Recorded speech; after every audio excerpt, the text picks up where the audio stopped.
उपस्थित होने के लिए मैं व्यक्तिगत तौर पर और जन स्वराज की ओर से आपका धन्यवाद कर रहा हूं। जैसा कि आप देख रहे हैं, पिछले 2-2.5 वर्ष से जन स्वराज अभियान के तहत जो प्रयास हम लोगों ने शुरू किया है, बिहार में एक नए विकल्प की परिकल्पना को लेकर जो आगे बढ़े हैं, उसको पिछले 2 अक्टूबर को एक राजनीतिक दल का स्वरूप दिया गया है।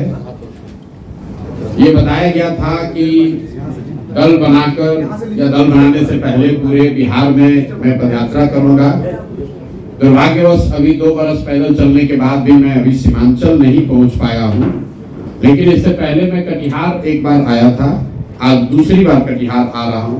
तो सबसे पहले मैं चाहूंगा कि जो यहाँ पर हमारे साथी हैं, जो दलगत स्वरूप का हिस्सा है, एक बार उनका परिचय करा दें।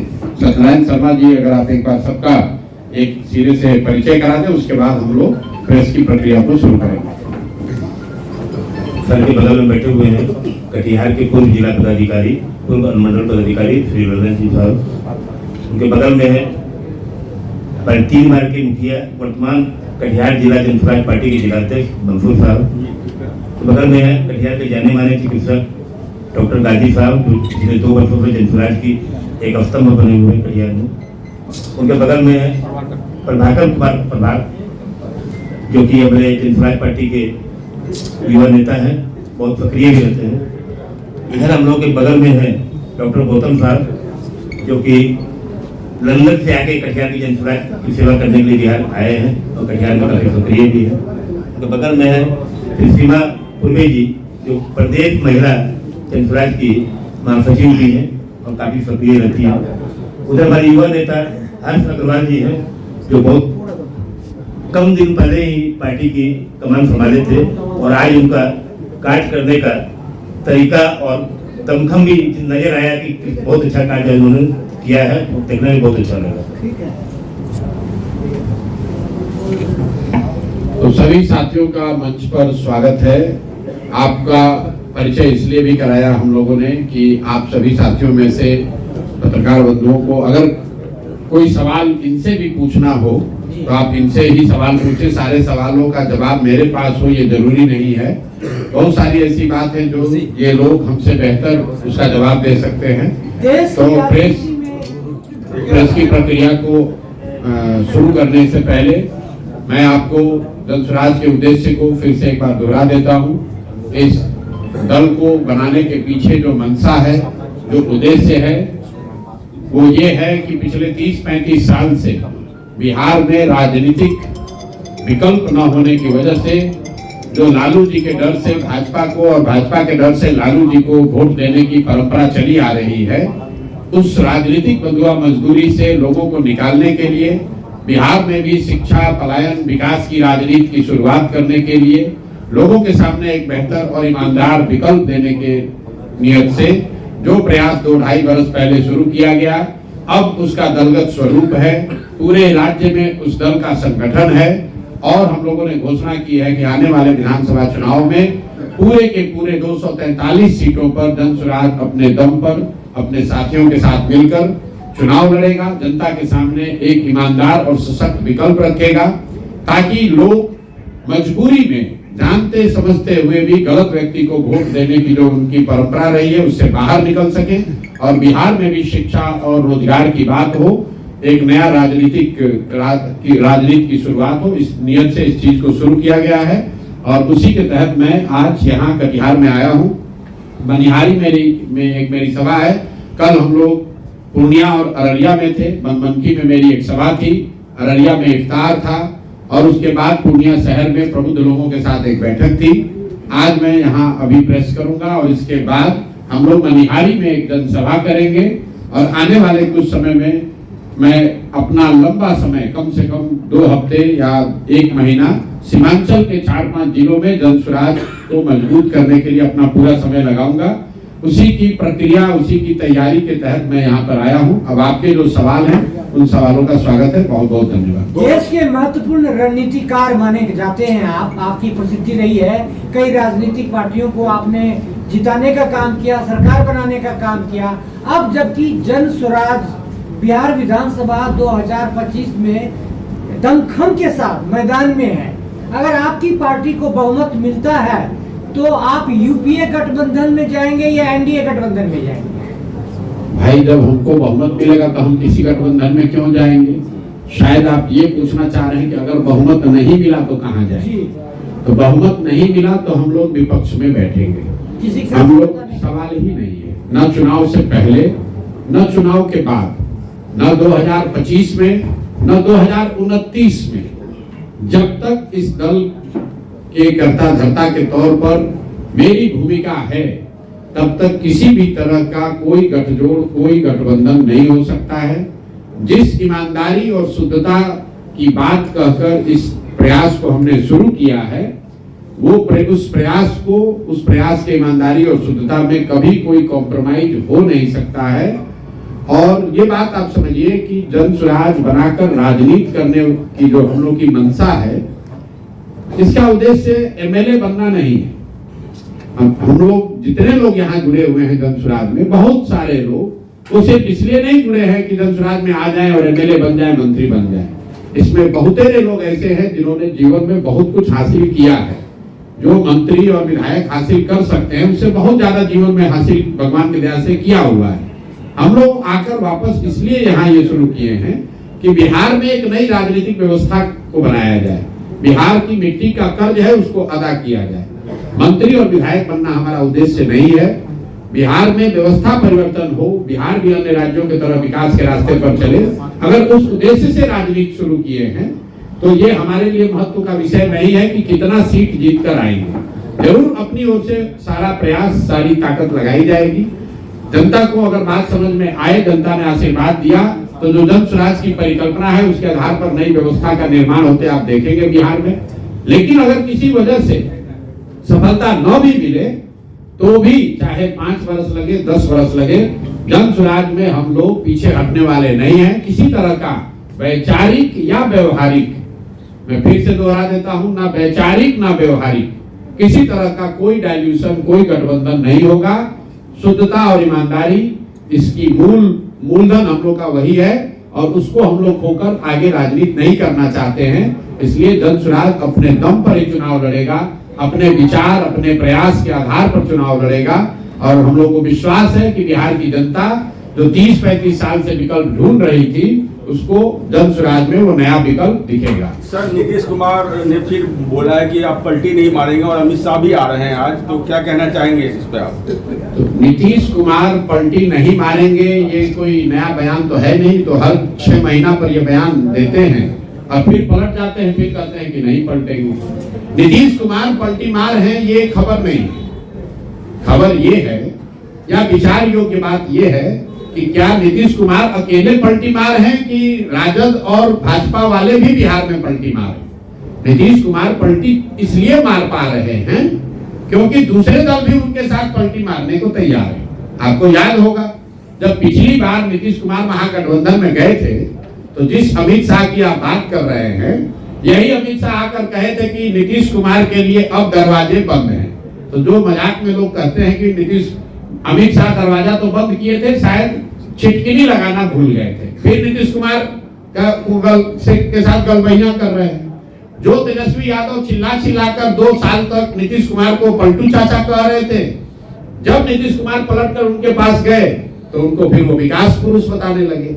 तो ये पलटी मार राजनीति से बिहार का जो नुकसान हुआ है उससे निकलने का एकमात्र तरीका है जन स्वराज।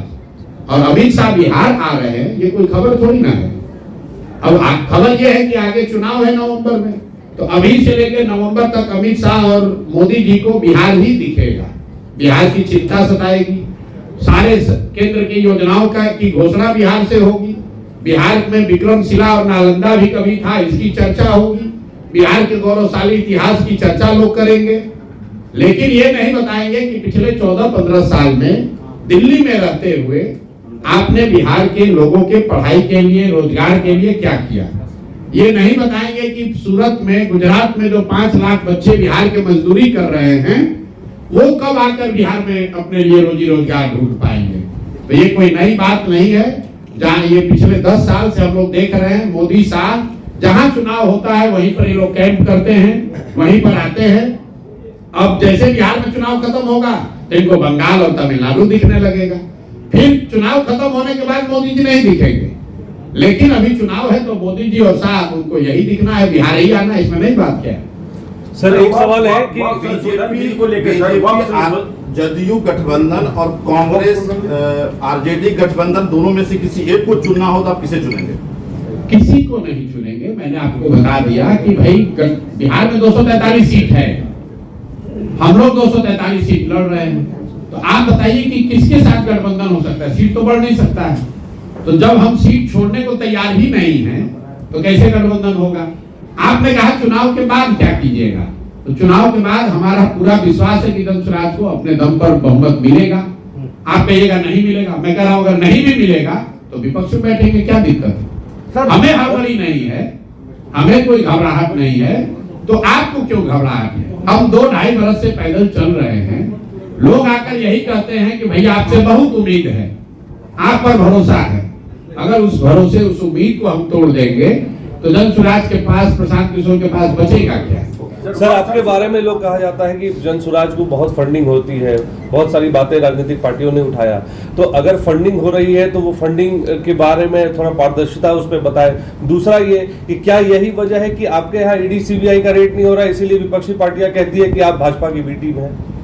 पहली बात जो आपने दूसरा सवाल पूछा कि सोनिया गांधी पर ईडी सीबीआई का रेड हुआ है, क्या सोनिया गांधी पर ईडी सीबीआई का रेड हुआ है?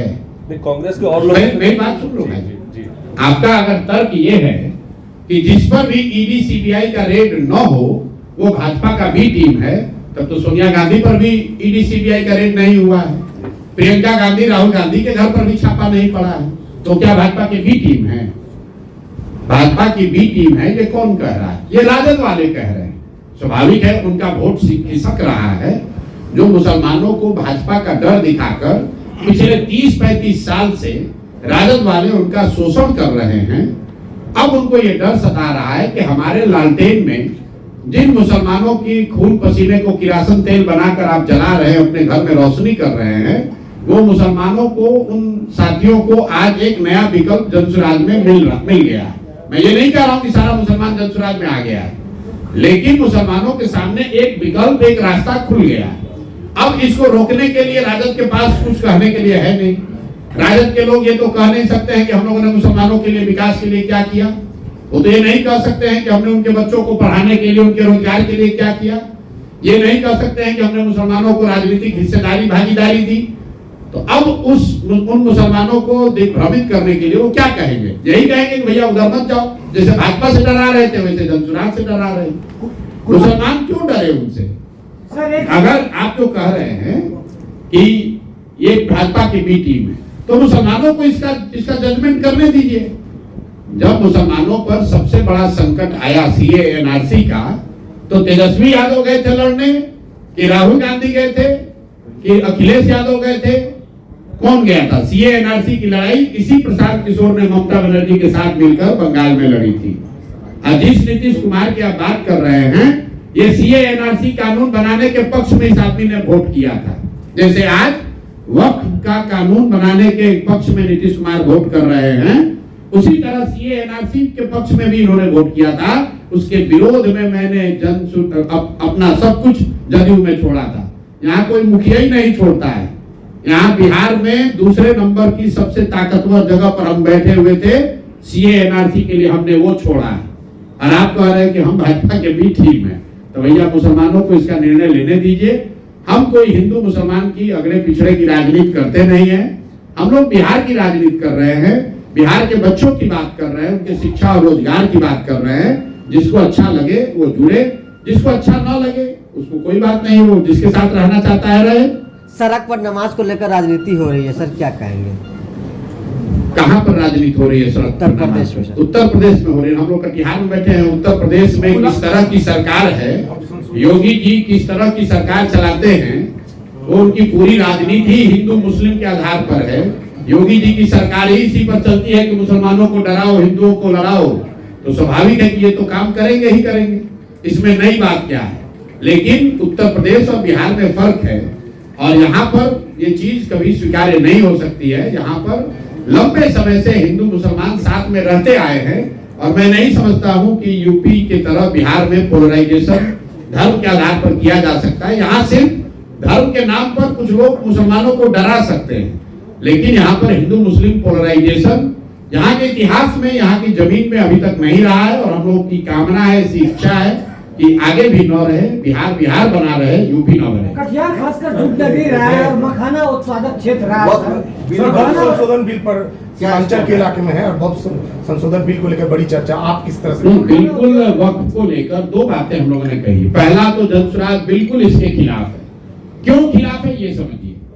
वक्फ का कानून ठीक है, खराब है, वो अलग बात है। हम लोग इसलिए खिलाफ हैं कि हम लोग का ऐसा मानना है कि जब देश बनाते समय समाज के जिन वर्गों के साथ जो वादे किए गए, वो आपके हमारे पुरखों ने वो वादे किए हैं। इस देश के फाउंडिंग फादर्स ने वो वादे किए।